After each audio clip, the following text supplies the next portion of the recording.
There's a lot going on. Like, I don't know if you guys know this, but there's literally a floating island of garbage in the middle of the ocean right now. Yeah. I think it's called Puerto Rico. This is what happens when you hire a comedian off Gig Salad and don't watch the tape. Salutations and welcome to another episode of the Idiocracy Report. My name is Kenan Jerome Floyd and I do real comedy. If you'd like to come and see it for yourself, I will be headlining the Dallas Comedy Club December 15, 2024 in Dallas, Texas. Doors open at 8:15 and the show starts at 8:30. The ticket link will be in the description below. That's actually not a dig at Tony Hinchcliffe. I respect what he's built with his podcast, Kill Tony. I had the opportunity to perform on his podcast when I first moved to LA back in 2018. I will post a clip of my horrible set at the end of this video. We are less than a week away from Election Day, and I still don't know what's going on. Looking at these rallies that are going these days, I'm looking at a Trump rally. It seems to be more akin with the Barnum and Bailey circus, while the Kamala rallies seem more like Universal Circus.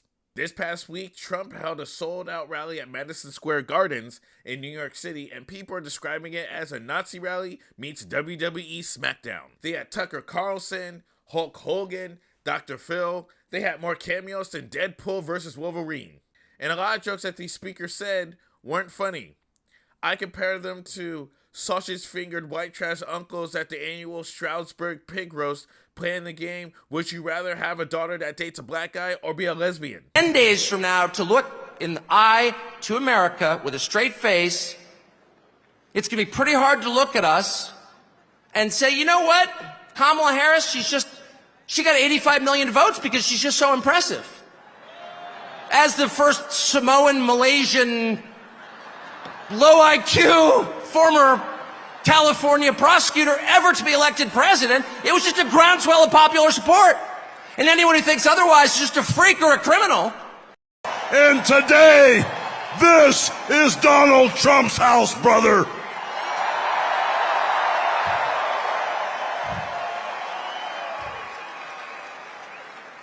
You know something, Trump maniacs? I don't see no stinking Nazis in here. I don't see no stinking domestic terrorists in here. The only thing I see in here are a bunch of hard-working men and women that are real Americans, brother. Some of their attempts at humor were so lukewarm, it was cold in the middle. We're talking a hot pocket of comedy. But then they had the lowest hanging fruit cake to open the show. Tony Hinchcliffe. And he proceeded to recite jokes that you would find on the back of a Bazooka Joe gum wrapper that you would get at the corner store in 1959 Alabama. Where are my proud Latinos at tonight? You guys see what I mean? It's wide open. There's so many of them. It's absolutely incredible. Believe it or not, people, I welcome migrants to the United States of America with open arms. And by open arms, I mean like this.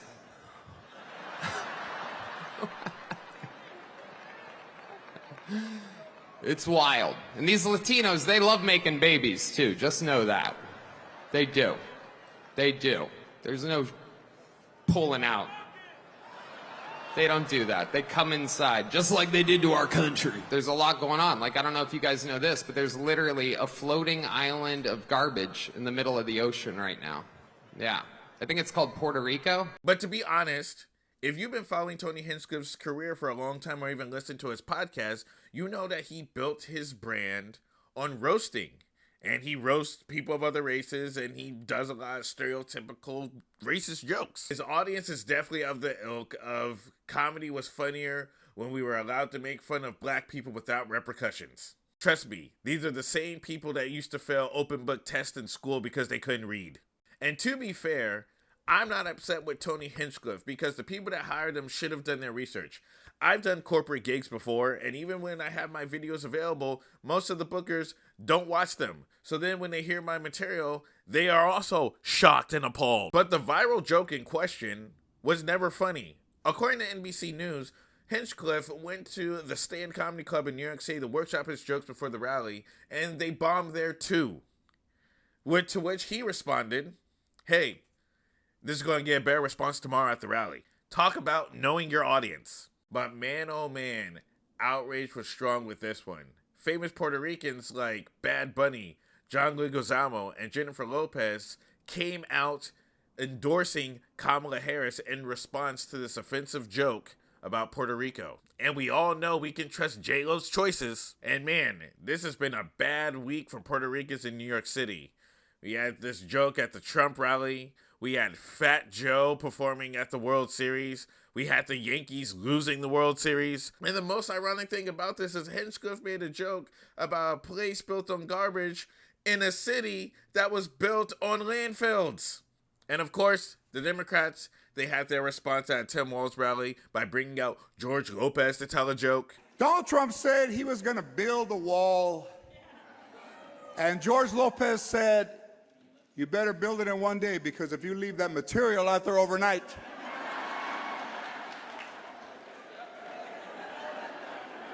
But this is the thing I want to drive home. People of color, when it comes to comedy, you have to vote for your comedians the same way that you vote for politicians, with your wallet and your time. Joe Rogan, Tony Hinchcliffe, Shane Gillis, Andrew Schultz, all of these people built their fan bases from the ground up, organically. So they're already a part of a system that can't be stopped.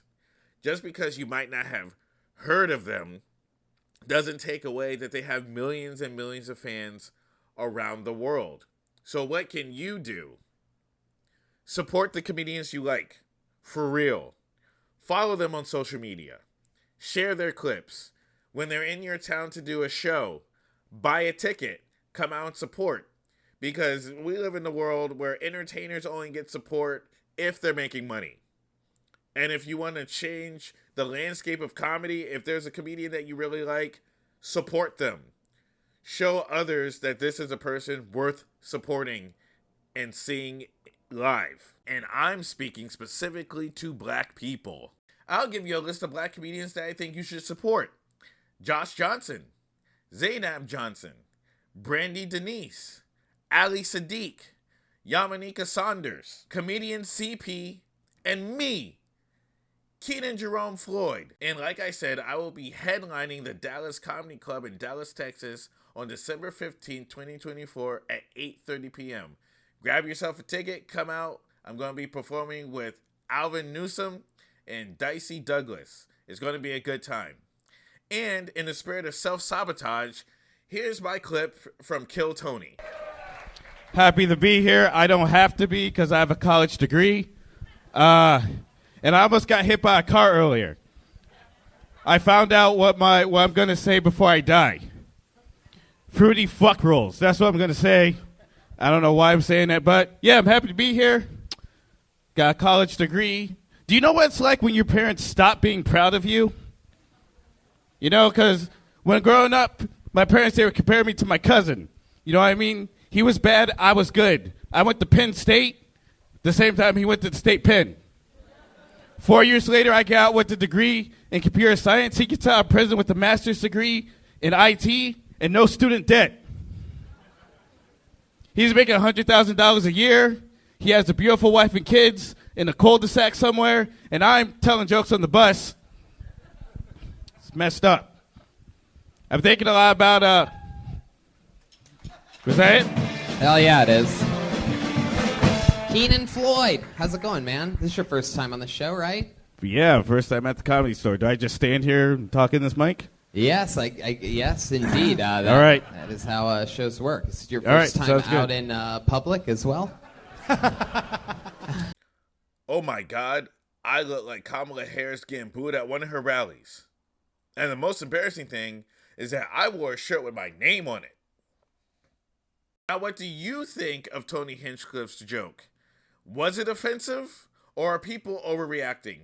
Leave your comments below. If you haven't already, like, share, and subscribe. Hit that bell for notifications. Thank you for joining me for this episode of the Idiocracy Report. I've been Kenan Jerome Floyd. Take care.